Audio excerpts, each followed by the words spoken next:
practiced medicine for 21 years, and my background is mostly academic, internal medicine, hospital-based, clinical research, and medical education. I am going to skip many of the things I wanted to say because I didn't realize it was only 5 minutes. Wireless radiation has biological effects, period. This is no longer a subject for debate when you look at PubMed and the peer-reviewed literature. These effects are seen in all life forms: plants, animals, insects, microbes. In humans, we have clear evidence of cancer now. There is no question. We have evidence of DNA damage, cardiomyopathy, which is the precursor of congestive heart failure, neuropsychiatric effects. So 5G is not a conversation about whether or not these biological effects exist. They clearly do. 5G is a conversation about unsustainable healthcare expenditures. Why do I say this?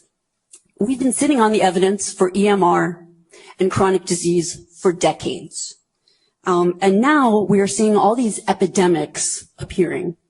So diabetes is the first epidemic. I think most of you know the statistics. They're very scary. 1 in 3 American children will become diabetic in their lifetime, and if they're Hispanic females, the number is 1 in 2. So what does this have to do with wireless radiation?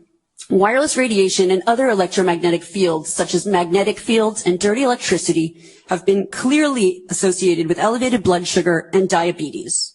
That is what the peer-reviewed literature says. It is not opinion. The closer you live to a cell tower, the higher your blood glucose. That is based on hemoglobin A1C measurements. So the idea with small cells of putting the cells closer to people's homes and bedrooms scientifically is very dangerous. And from an economic perspective, it's dangerous. And you may not know this. I was shocked to find this out. But the way you create a model of diabetes in rats in the lab is by exposing them to 2.4 gigahertz. And this is not for long-term exposure. So I don't have time to talk about the costs, but the huge problem with diabetes really is chronic kidney disease. End-stage renal disease, the worst complication of diabetes, leads to hemodialysis. Hemodialysis is an automatic qualification for Medicare. And if you don't qualify for Medicare, we still have to dialyze the patient. And the state ends up paying in many different instances. So renal failure is 1% of Medicare, but it takes up 7% of all Medicare expenditures.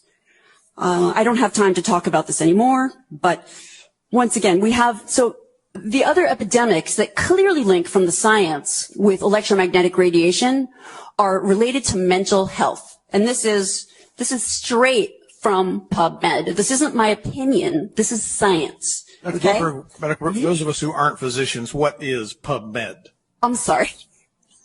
It's just it's our National Library of Medicine. This is where you would go. This is just the peer-reviewed literature. So we have 3 epidemics that clearly, they're essentially one epidemic. We have deterioration of mental health in the United States. And if you look really at the science, what does it show? And these epidemics are our suicide epidemic, epidemics in violent, shootings, and the opioid epidemic. And I don't have 5 minutes is not the time to talk about this. This is in the peer-reviewed literature. I have a file to submit for the record, but these are facts. These are things that have just been glossed over by the wireless industry, and I really don't have time to talk about them in 5 minutes. I wish I did. But we need to examine our epidemics in the context of our EMF exposures. What does that mean? That means that the CDC tracking these epidemics we need to start measuring how much radiation are people being exposed to. And before we roll out 5G, and this means there are 4 kinds of electromagnetic fields that we know are harmful to human health. So radio frequency radiation, magnetic fields, dirty electricity, and electric fields. Okay? Our exposure, any given person, and all humans are affected by EMFs.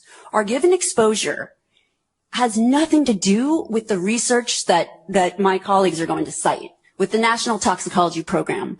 That is an assessment of the risk of one cell phone in the near field, okay? What is our exposure in a day? It's not one cell phone.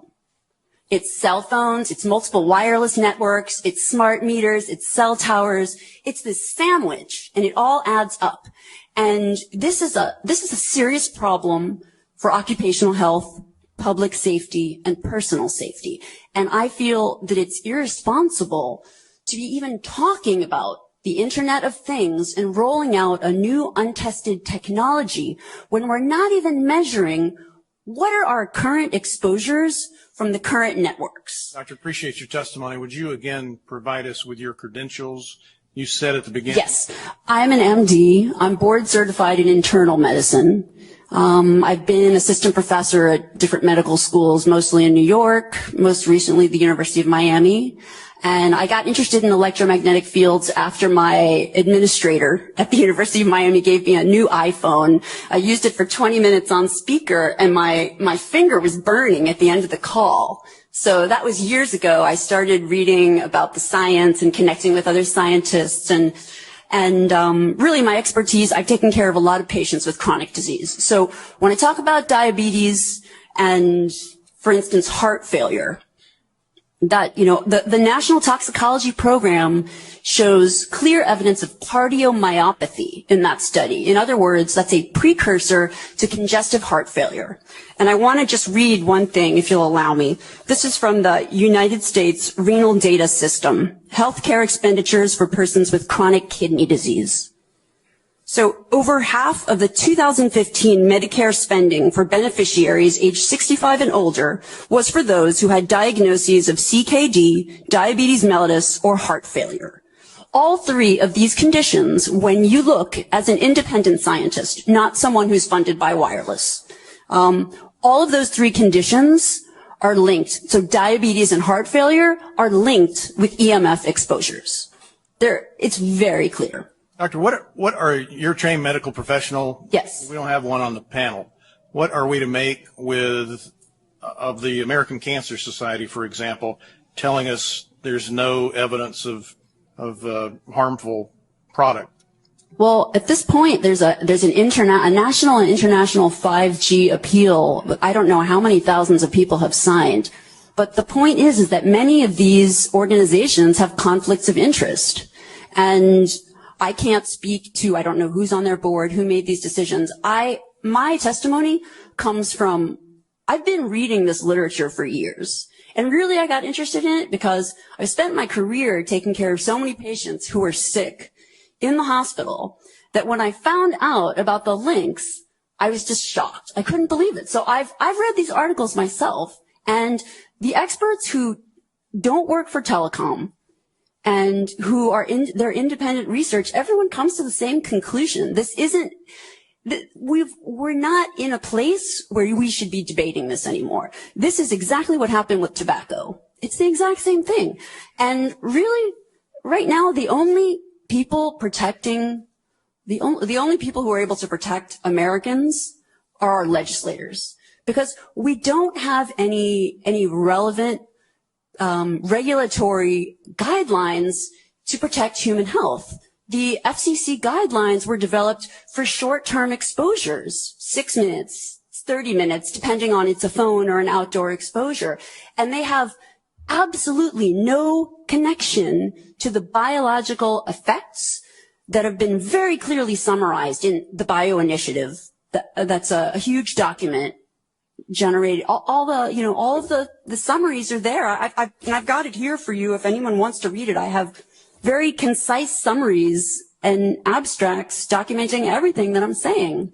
So I know there are plenty of people here that are probably rolling their eyes, but in academic medicine, we have a name for what's happening now with 5G. This is called, and what has happened with wireless communication, this is called, 5G is an untested application of a technology that we know is harmful. We know it from the science. This is, in academics, this is called human subjects research.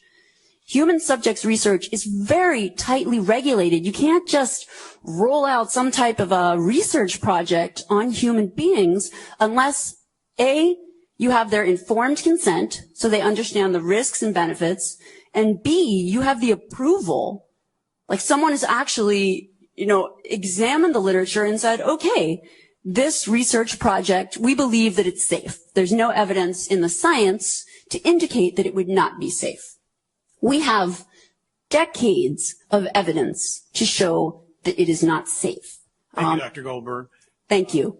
And very briefly, if you can, what do you mean by conflict of interest?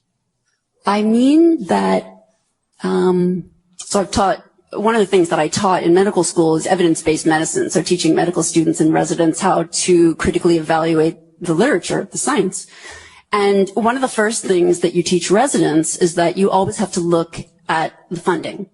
So, and you can read about it. Marcia Engel, the editor of New England Journal, just wrote a great op-ed in the New York Times about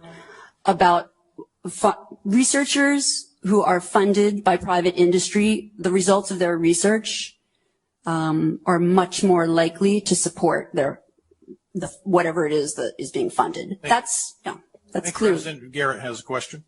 Yes. Good morning, doctor. Just a really quick question. What is the normal RMF that individual could be exposed to? And if these small cells are installed, what is the prediction of how much RMF the human body would experience? And then the second question would be, if we know that RMF is a issue, do we limit the amount of exposure that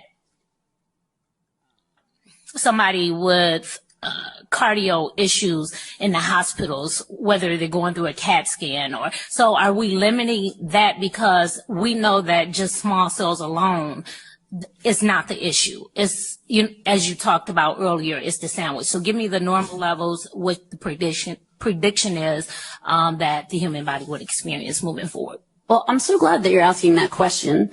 And the answer is that, well, no one's measuring. And that is the problem. That's the problem.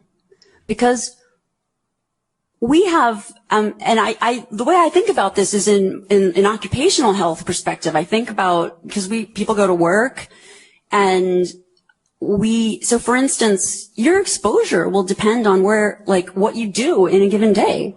So if one cell phone causes cancer, clear evidence of cancer, DNA damage, heart damage. Well, what happens if you work at an airport? What happens if you work in a stadium where there are 100,000 people coming to watch a football game and everyone's using their phone at the same time? And so the problem is that we have a very, very systematic, clear, empiric way to measure these exposures, and it's a discipline called building biology, and we actually have someone here trained in building biology, and I asked him to bring the meters. If anyone after this meeting is interested, I can show anyone exactly how we measure, okay?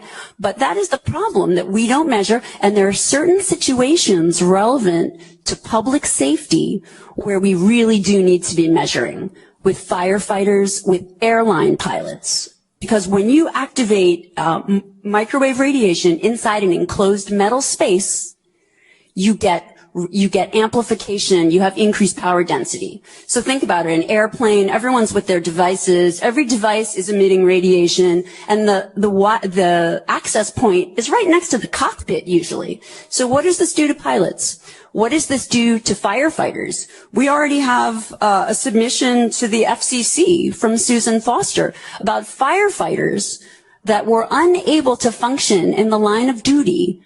This is from 2013 after exposure to a cell tower that was put up near their station, and they also have two-way communication devices that they wear. So we have to measure these exposures. That is the start, and not go ahead and roll out a whole bunch of Internet of Things with more devices that we're not even measuring what we're exposed to now. Doctor, thanks for your testimony. Thank you.